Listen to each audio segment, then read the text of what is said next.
My presentation is about lowest curve fitting or local polynomial regression. And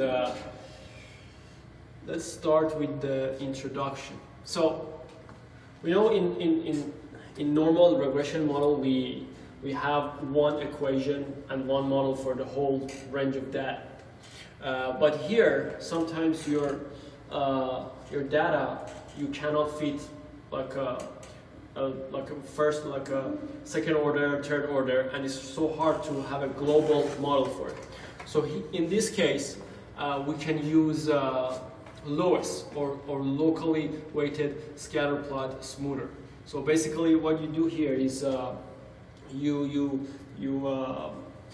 have subsections of your data, and you fit linear or second order to each part, and then you attach them together, and you have like a global model for your whole data. So it's a non-parametric method, and so we just forget about linearity of the model. So it doesn't have to be linear because only the sub part need to be like only for each subsection we assume that it's linear. So for each subsection, we use a classical method like least square, like linear regression. So it's just normal, but just like have few of them. So you just have multiple regression model in one model. And so basically, the good thing about it is that you have the simplicity of a linear model, but you can model much more complicated data sets, which is useful, and no global function is required in this model. So there's a trade-off. So you obviously, when you have more models, you need more computation, and this wasn't possible when like linear regression was invented. But now that we have the computational power to model this type of data, and so now like analysts start using it more because now we have more computational power. It's much easier to do it now.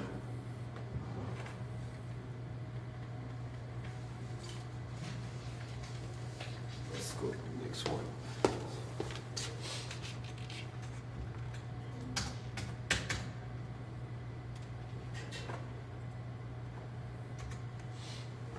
Yeah, so in this method, we don't have we don't need to estimate the coefficients because there's no global equation for a data set. Some other thing that we do here, for each subsection, not all the points have like same effect on your model, because we use a weight function, and we give more priority to the points that are close to the points that are like important to our model. Let's say if we have a model, we have this and we have like a bunch of data between them, right? So we give more priority to the points that are close to these points compared to the one in the middle. So that's so in this way we will have smoother curve, and so it's like make it easier. Overall, the result will be better. So I'll talk about the weight function later, but that's basically how it works. Yes. So let's move on. Okay. So one important parameter in LOESS regression is that the smoothing parameter. Smoothing parameters actually indicate how many subcategories you choose to have. The more subcategories you choose to have, your model will be more accurate, because you will have more linear models for the whole data set. And the less you have, the accuracy is less, the computation will be faster, and your curve will be smoother, basically. We'll see that in the examples that I have. Yeah. We need to be careful, because like if we also like choose too many sections, where we call like it would take a long time to calculate it. I talked about the weight function. As I said, the weight function gives priority to the points that are close to the edge of each section. So you have like smoother region. When you transition from one section to another section, you will have a smoother curve at that point. So this is the weight function called Turkish tri-weight that they use on all these LOESS models.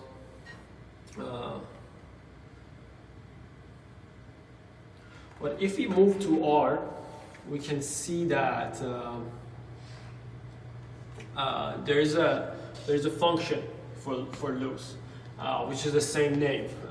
If you see, which is the same name that you can use. So what you need for this model is that the simplest way to model this in R would be you need to have your response, and you need to have your variable, and the span here is the smoothing function. The smaller the span, the more accurate your model will be. And if the larger value of the span, it'll give you a smoother curve, but it's not as accurate. And here you can kind of indicate your data. It can be like in a data frame. So you need to have a coordinate of x and y, and then that's how it's calculated your model. I think and you can have up to four variables for this model. Okay. And another thing, so when you use LOESS function, it basically do the calculations and make your model for you. But another thing that if you want to actually graph it, you need to use this function. Basically, it's predict LOESS. If you use this function, it will kind of calculate based on the weight function and everything. It'll calculate the predicted response, and basically it calculates the y hat for you in this case. So after having that, then you can graph it. So only using LOESS, you cannot graph it. You need to, after that, you need to use this one. And here, basically, whatever you calculate here, you can directly put it here and just calculate with the same data. So let's go. There are like other functions in R that we can use. Okay, so the next one called LOESS control. LOESS control is kind of more like a general form. It gives you more control over it, basically. It's the same thing, but you can have more control over like every exact parameter of the model. You can include this into your LOESS model or do it after.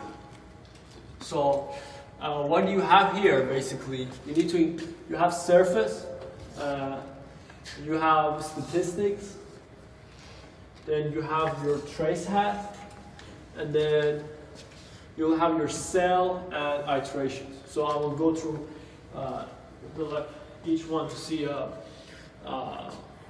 what they're used for. So the surface basically tell you how you want your surface to be calculated. It can be interpolated between the points, or it can be exact.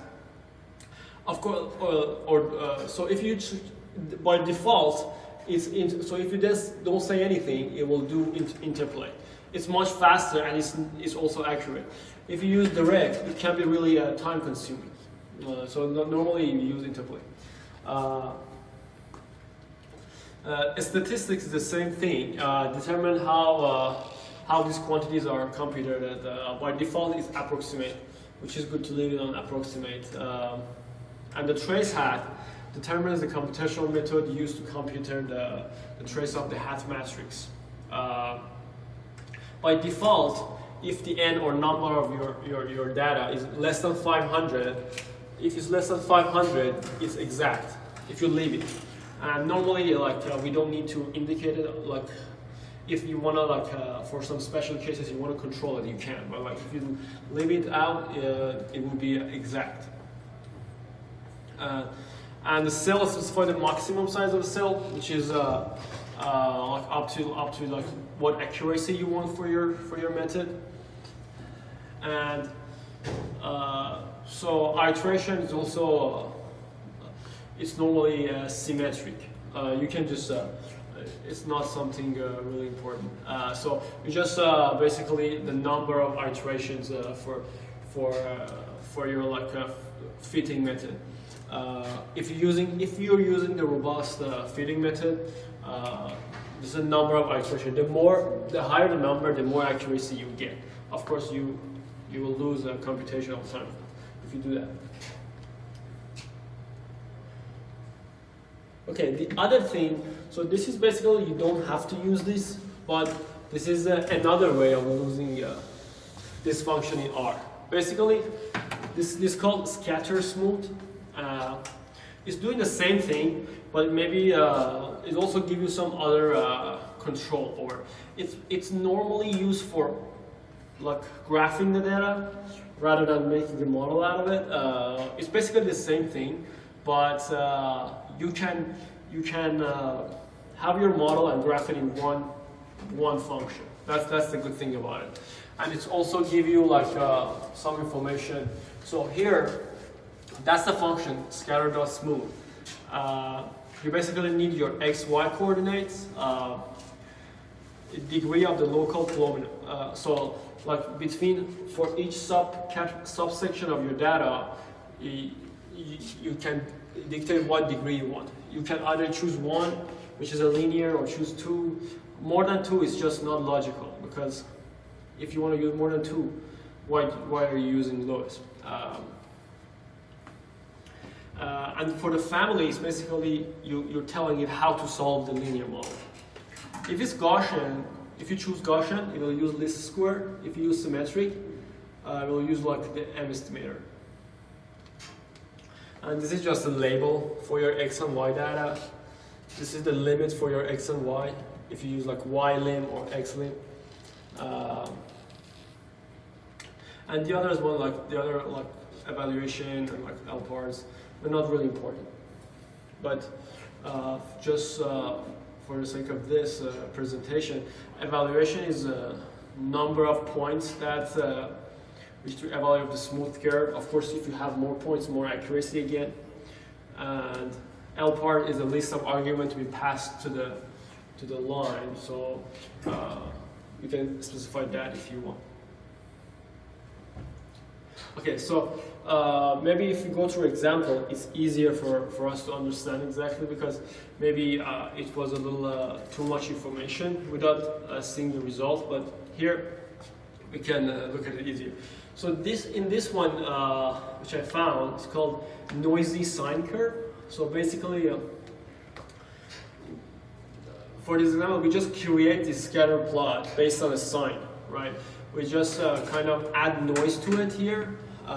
We just we calculate our x and y and add some noise to the y. So just to make it noisy, because we want to test the LOESS function. So like, let's assume we have this data. This is given to us, but just if you want to like replicate this example, I just gave the code here how to do it. Yeah. And yeah, here I just used the plot to just plot this. This is a scatter plot. So that's the only thing I did. I created this scatter plot for this first slide. And here, let's see what will happen if you use LOESS function. Okay, first I define something like y LOESS, and I use the LOESS function. So we have our x and we have our y here. So this is span. I just for this I chose 0.75, but we can see later what will happen. And our data frame, which is x equal to xy plus y. So I just indicate what data frame I'm using. So, as I said, we need to use the predict function as well, because without using this, you cannot graph it. So the only thing you need is your, you need to whatever you calculate here, you need to put it here, and use the data frame again.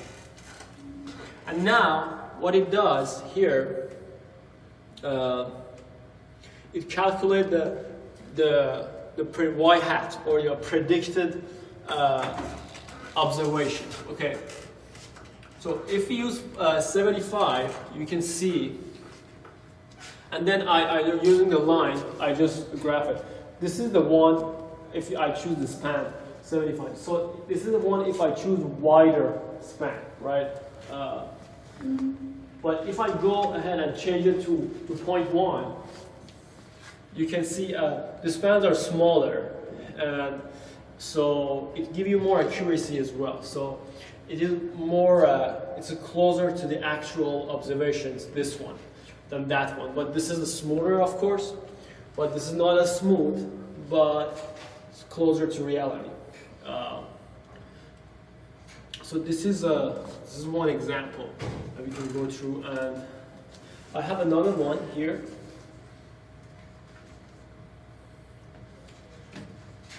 Okay. Let's go through.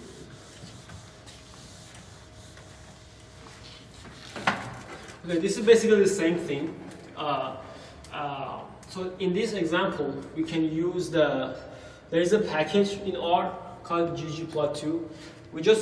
They have like economic database. They're just data, like data points, just like X and Y. That's it. So we only use that package to get the data. Just we need some data to model. So we can either create it ourselves like the last one, or we can just download like this one. So basically here I get the data with this one, and I create an index variable, like create a data frame, right? So here, because it's like this data frame is so large, I just choose 80 of them. So because we don't need all of it. Just for the example, I choose like only 80 rows. Okay. So here, I again uses this function, right? But I did it 3 times. I wanted to change the span and graph it at the same time, so we can look at it. So LOESS, and again, so in this package, it's basically the statistic for unemployment through different years. So that's basically it. So we want to model unemployment based on the index. So this is basically y, this is x, whatever it is. This is x, that is y. They're just names. And data, we already have this. We already downloaded the economic data from this point. And this is our span, right? I choose 0.05, it's really, really small. 0.3 and 0.6, you want to see a difference. So again, we need to predict the points, right? So it's simply use the predict and the LOESS model, that's it. You don't need to do anything else. Just use that, and just put it in this. So this is our y hat, predicted data, which we use to graph our data. Okay, so here, what I did, I just plotted them. So you can see that the blue one, you can see, is like 0.6. And the green one here is 0.3. And the red one, which is like the noisiest one, it is 0.05. You can see the difference in one. So it depends on how much accuracy you want or how much smoothness you want. You can basically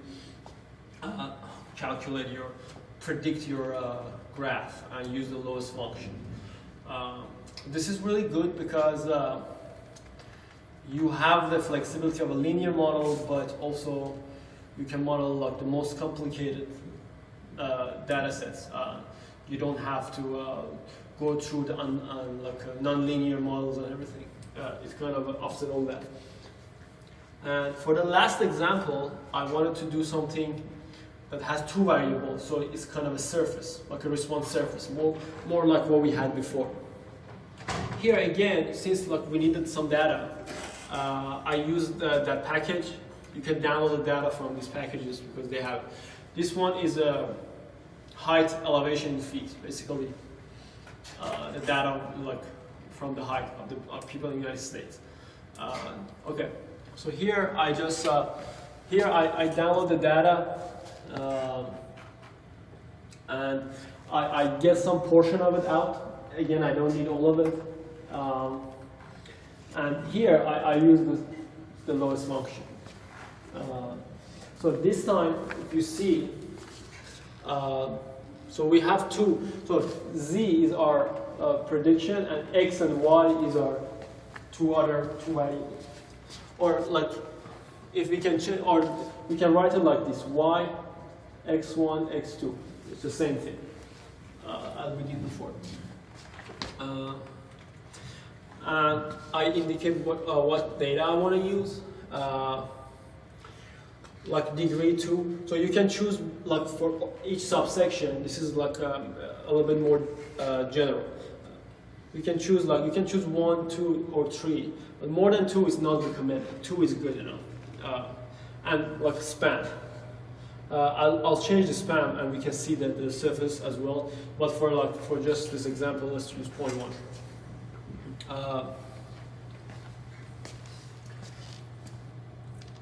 Okay, and here we can use predict. Okay, but here,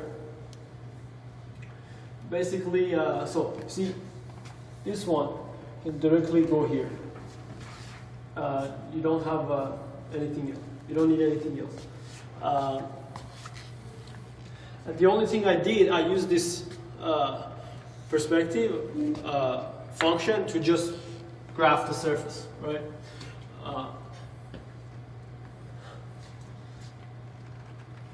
Yeah. Now we can see how it looks like on like a 3D graph.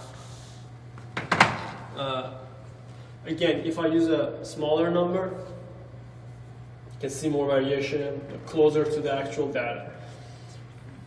By like increasing it, you get smoother, less accuracy, and this is like, if you use like really large number, you can see you get like something like a normal graph. So this is really useful. It can be used on, this one has 2 variables. You can use it up to 4 variables. Of course, you cannot graph it or like put it on a graph if it's like more than 2, but you can do it up to 4 variables, and it's really useful. It's not complicated, but it can deal with complicated cases. That's the main thing. The only downside could be the computational like time. It could take some time if you have like really if you choose a really small span size. You would get like you need a lot of computations to basically model that. Yeah, that was it. I think we covered everything, and I think you should let us model every kind of data. If you have any question, I can answer. Do you have any question? No? Okay. Thank you.